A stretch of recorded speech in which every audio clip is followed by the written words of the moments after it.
আমার ছোট্ট ছাত্রছাত্রীরা, তোমরা সবাই কেমন আছো?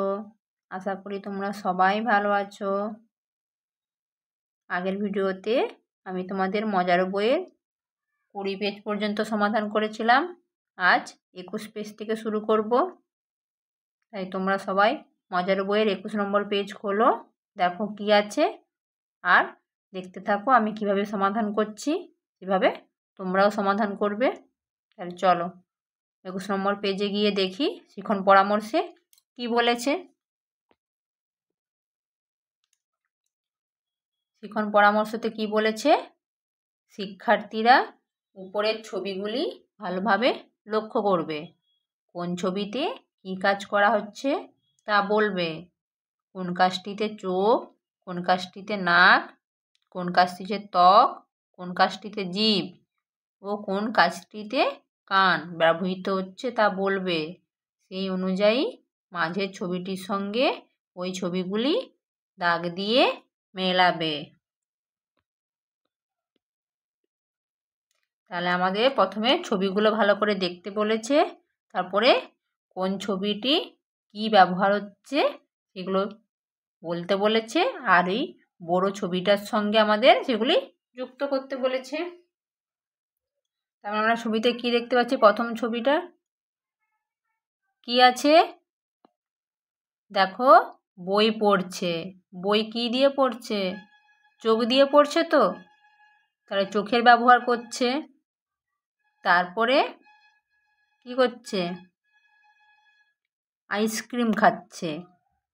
আইসক্রিম কি দিয়ে খাচ্ছে? জিভ দিয়ে খাচ্ছে, তাহলে জিভের ব্যবহার করেছে। তারপরে রেডিওতে গান শুনছে। গান কিসের মাধ্যমে শুনছে? কানের দ্বারা, কানের ব্যবহার করছে। তারপরে দেখো মেয়েটি ফুলের গন্ধ শুঁকছে।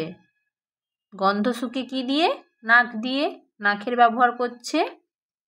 তারপরে গ্লাসে একটা গরম জল আছে, গ্লাসটা গরম কিনা হাত দিয়ে দেখছে, তাহলে এখানে হাতের ব্যবহার করেছে। তাহলে কি এখানে চোখ, জিহ্বা, কান, নাক আর ত্বক, তাহলে ত্বকের ব্যবহার করেছে। তাই এখানে পঞ্চ ইন্দ্রিয়ের ব্যবহার হয়েছে। আমরা আগের পেজে পড়েছিলাম পঞ্চ ইন্দ্রিয়ের ব্যবহার। পঞ্চ ইন্দ্রিয়গুলো কী কী? চক্ষু, কর্ণ, নাসিকা, জিহ্বা, ত্বক। এবারে এখানে যে ছবি আছে, ছবির সঙ্গে আমাদের এইগুলো মেলাতে হবে, যেগুলোর ব্যবহার হয়েছে ইন্দ্রিয়গুলো। তাহলে প্রথমে চোখে দিয়ে বই পড়ছে, তাহলে এই চোখের সাথে এখানে চোখের যোগ করলাম। তারপরে কি আছে? জিভে, তাহলে জিভ কোথায় আছে? এখানে মুখের কাছে জিভ আছে, জিভে, তাহলে এখানের সঙ্গে এখানে হবে। কান শুনছে, কান কোথায়? এই যে কান শুনছে। নাকে গন্ধ শুঁকছে, দেখো, তাহলে এখানে নাকের সঙ্গে এই ছবিটা যোগ হবে। তারপর বলছে হাতের সাথে গরমটা অনুভব করছে তো, তাহলে এখানে হাতের সঙ্গে এই ছবিটা যোগ হবে। তাহলে তোমরা বুঝতে পারলে পঞ্চ ইন্দ্রিয়ের ব্যবহার কিভাবে হয়, দিয়ে এইভাবে যোগ করে নেবে। চলো পরের পেজে যাই।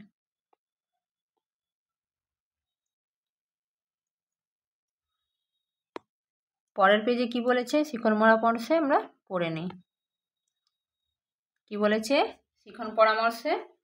শিক্ষার্থীরা উপরের ছবিগুলিতে গোলগুলিতে একটা ঠিক চিহ্ন, তিন কোণাগুলিতে ক্রস চিহ্ন বা ভুল চিহ্ন, আয়তকারগুলিতে দুটো ঠিক চিহ্ন আর বর্গাকারগুলিতে দুটো ভুল চিহ্ন দেবে। পছন্দ মতো রং ব্যবহার করে শিক্ষার্থীরা ওই আকৃতিগুলি ভরাট করবে। এই ধরনের আরও অনেক কর্মপত্র শ্রেণীকক্ষে ব্যবহার করা যেতে পারে। তাহলে আমরা এখানে বিভিন্ন আকৃতির ছবি দেওয়া আছে। গোল, আয়তকার, তিনকোণা মানে ত্রিভুজ, আর বর্গাকার ছবি দেওয়া আছে। সেই ছবিগুলিতে আমাদের ঠিক চিহ্ন দিতে হবে।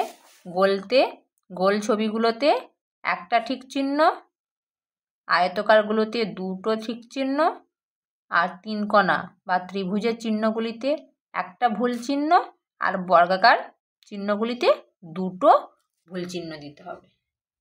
তাহলে প্রথমে আমরা দেখি কোথায় কোথায় গোল ছবি আছে, সেগুলোতে একটা করে ঠিক চিহ্ন দিয়ে দেব। দেখো ছবিতে আমরা উপরে একটা সূর্যের ছবি দেখতে পাচ্ছি, তাহলে এখানে সূর্যটা কি গোল, তো তাহলে এখানে একটা ঠিক চিহ্ন। তারপরে দেখো এখানে একটা গোল, একটা ঠিক চিহ্ন। এখানে আর নেই, তার নিচের ছবিতে দেখো 3টে গোল আছে, 3টে ঠিক চিহ্ন। দেখো এই বড় গোলটা ঠিক চিহ্ন, এই দুটো চোখ আছে, এতে একটা ঠিক চিহ্ন। দেখো নাকটা একটা ঠিক চিহ্ন। দেখো হাতের উপরে এখানে একটা ঠিক চিহ্ন। তাহলে আর গোল নেই, আমাদের একটা ঠিক চিহ্নের কাজ হয়ে গেল। আচ্ছা, তারপরে কি করব, 3 কোণা, 3 কোণাগুলিতে বলছি একটা করে ভুল চিহ্ন দিতে। তাহলে 3 কোণা কোথায় আছে, দেখো উপরের ছবিতে এইটা একটা 3 কোণা, তো তাহলে এখানে আমরা ভুল চিহ্ন দিয়ে দেবো।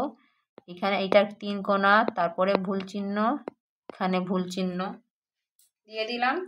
আচ্ছা, তারপর নিচে কোথায় আছে, দেখো এই মাথার উপরে একটা আছে, এখানে একটা আছে, এখানে একটা, এখানে একটা, এখানে একটা হবে। আর কোথায় আছে, দেখো সবার নিচে আছে, এখানে, এখানে, আবার এই পাশে দুটো আছে।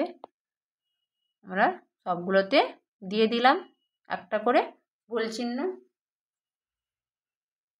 তারপরে কি বলেছে, আয়তাকারগুলোতে দুটো করে ঠিক চিহ্ন দিতে বলেছে।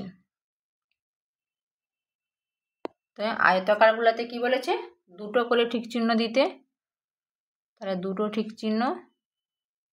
আয়তকার কথা দেখো, এই যে এইটাকে আমরা আয়তকার বলতে পারি, তাহলে এখানে আমরা দুটো ঠিক চিহ্ন দেব।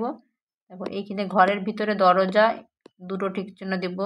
এইটা দুটো ঠিক চিহ্ন দেব। এইটা বর্গাকার হবে, এইটাতে দুটো ঠিক চিহ্ন হবে। আর কোথায় হবে, এইটাকে আমরা ধরে নিলাম আয়তকার। তারপরে এখানে দুটো ঠিক চিহ্ন হবে, এই হাতের কাছে হবে আয়তকার এগুলো। এইখানে দুটো হবে, এইখানে দুটো হবে, এইটা বর্গাকার হবে। এইখানে দুটো ঠিক চিহ্ন হবে, এখানে দুটো ঠিক চিহ্ন হবে। ঠিক আছে, এইগুলো আয়তকার ধরে নেব আমরা, দুটো ঠিক চিহ্ন হবে। ঠিক আছে। আচ্ছা, এখনও রয়ে গেল, দেখো এইখানে ঘরের এইটাতে দুটো ঠিক চিহ্ন, দরজায় দুটো ঠিক চিহ্ন, আয়তকারের ছবি এগুলো। তাহলে আয়তকারের হয়ে গেল। তারপরে কি বলেছে, বর্গাকারগুলোতে দুটো ভুল চিহ্ন।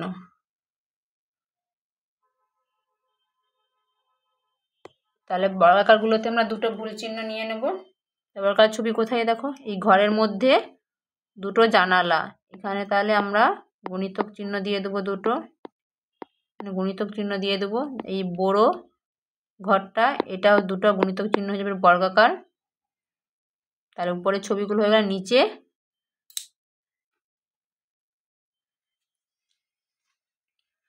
নিচে দেখো এইটা আমরা বর্গাকার নেব, তার দুটো চিহ্ন।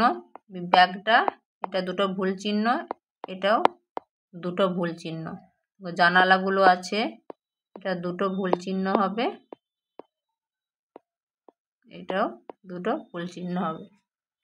ঠিক আছে, তার আমাদের সবগুলো আমরা চিহ্নগুলো দিয়ে নিলাম, দিয়ে তোমরা তোমাদের মতো করে রং করে নেবে। ঠিক আছে,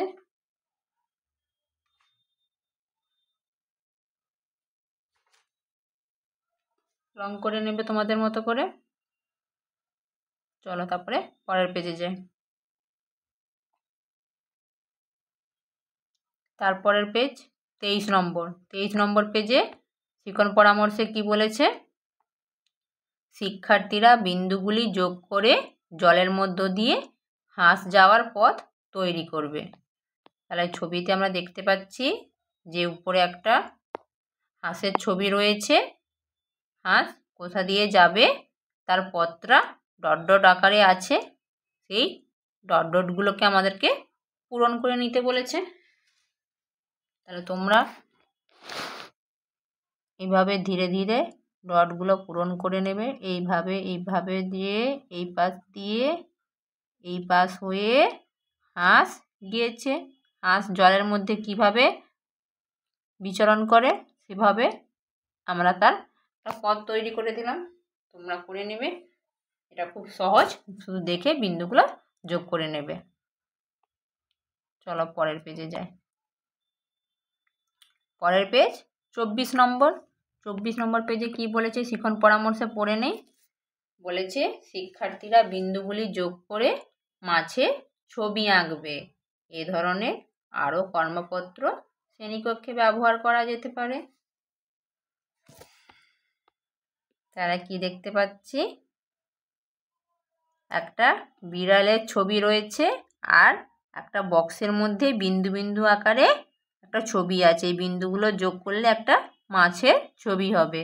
মাছ কে খায়? বিড়াল। বিড়াল মাছ খেতে পছন্দ করে। চলো তাহলে আমরা এই বিন্দুগুলোকে যোগ করে নেই। প্রথমে এখান থেকে শুরু করে এটা যোগ করে নিয়ে এখানে দিয়ে এইখান থেকে এই পাশ করে দিয়ে এখান থেকে আবার আমরা এটা করে এখানে জুড়ে দেবে, দিয়ে শেষে এটা কি মাছের ল্যাজ। এভাবে তোমরা বিন্দুগুলো যোগ করে নেবে, একটা মাছের ছবি হয়ে গেল। চলো পরের পেজে যাই। পরের পেজ 25 নম্বর। 25 নম্বর পেজে শিখন পরামর্শে কি বলেছে দেখি।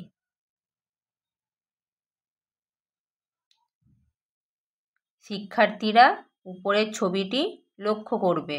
ছবিটিতে কি কি দেখতে পাচ্ছে তা বলবে। কোনটি খসখসে এবং কোনটি মসৃণ তা বলবে। এই কাজটি করতে 5টি ইন্দ্রিয়ের মধ্যে কোনটি ব্যবহৃত হচ্ছে তা বলবে।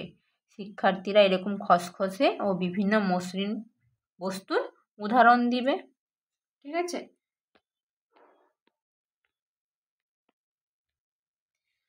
তাহলে ছবিতে কি দেখতে পাচ্ছি, একটা বাড়ির ছবি আছে, যা একটা মেয়ে স্লেটে পড়াশোনা করছে, পাশে একটা গাছ, কিছু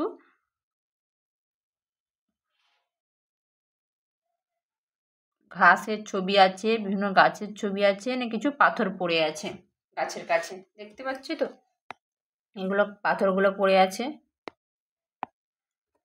তাহলে এবারে বলছে কোনটা মসৃণ আর কোনটা খসখসে বলতে। তাহলে আমরা এই বাড়িতে যে এইগুলো আছে এগুলোকে আমরা কি বলতে পারি, যেগুলো খসখসে। এই পাশের দেয়ালটা মসৃণ কিন্তু এই পাশের দেয়ালটা খসখসে, ভেঙে গেছে।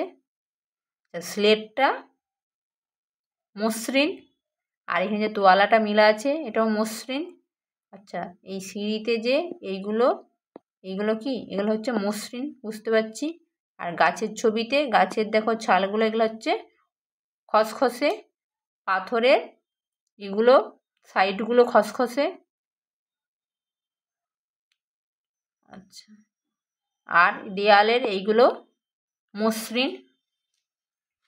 আর ইন্দ্রিয়ের কী ব্যবহার হচ্ছে, এখানে দেখো, এখানে মেয়েটি স্লেটে দেখছে মন দিয়ে কী লেখা আছে, তাহলে সে কিসের ব্যবহার করছে, চোখের ব্যবহার করেছে। এইভাবে তোমরা কি কি মসৃণ আর কি কি খসখসে হয় দেখবে, আর বাইরে চারপাশে বিভিন্ন বস্তু দেখেও সেগুলো বলবে কোনটা খসখসে আর কোনটা মসৃণ। ঠিক আছে, এইভাবে তোমরা ভালো করে করে নেবে। আজ এই পর্যন্ত। পরের পেজগুলো পরবর্তী ভিডিওতে আলোচনা করব। তোমরা সবাই ভালো থাকবে, সুস্থ থাকবে।